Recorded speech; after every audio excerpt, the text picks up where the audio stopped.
Like most guys, we appreciate the finer things in life: a good beer, a fine cigar, a sharp ride.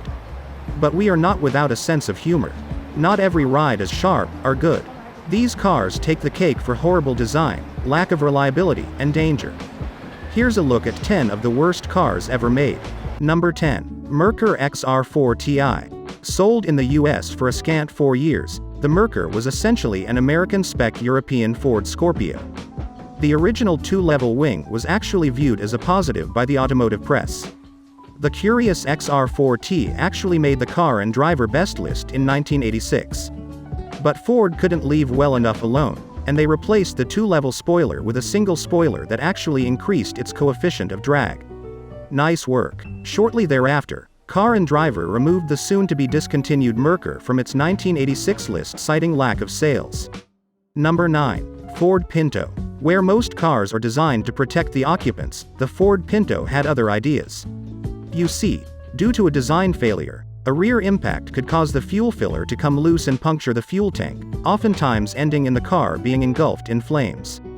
If that wasn't bad enough, Ford allegedly determined that the cost of litigation would be less than fixing the problem. Sorry, Pinto drivers. Number 8. Ford Mustang II. What's this? A Mustang on this list? It's true. Although rarely seen now, thankfully, the second-generation Mustang shared nothing of the classic styling of the original Mustang. But we really can't pin all the blame on Ford, as most American cars made from the mid-70s to early 80s, well, sucked.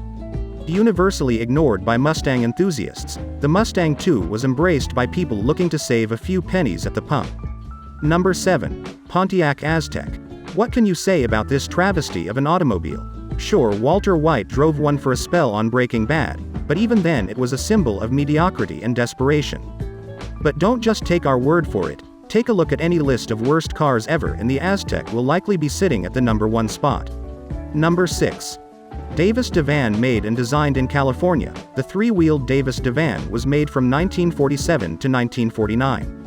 Plagued with claims of fraud and grand theft, the Davis Motor Company only made 13 of these upside-down bathtubs before the bottom fell out. Number 5. Cadillac Cimarron. Who knew that the symbol of American luxury almost met its demise in the 80s due to this mistake? Okay, humor us for a second.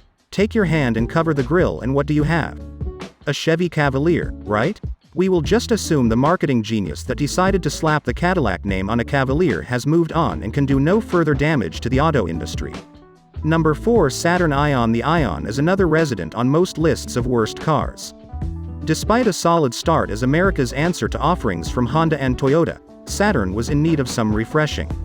Unfortunately, the Ion wasn't the answer and has been referred to as the second worst car of the millennium. With poor build quality and wretched interior styling, the Ion would ultimately be the nail in the coffin for Saturn. Number 3. Reliant Robin. Named the worst British car of all time, the Reliant Robin was another of the failed three-wheel car experiments. Originally conceived to be classified as a motorcycle with relaxed licensing rules, the Robin, or the Plastic Pig, as it was called, came in 4 variations with top speed of 85 miles per hour. And no reverse. And while the whole flipping over thing was somewhat exaggerated, the Robins did have the unfortunate problem of the steering wheel popping off while moving. Number 2.1975 Trabant. To cap off our list of worst cars ever, we head over to Germany before the fall of the Berlin Wall.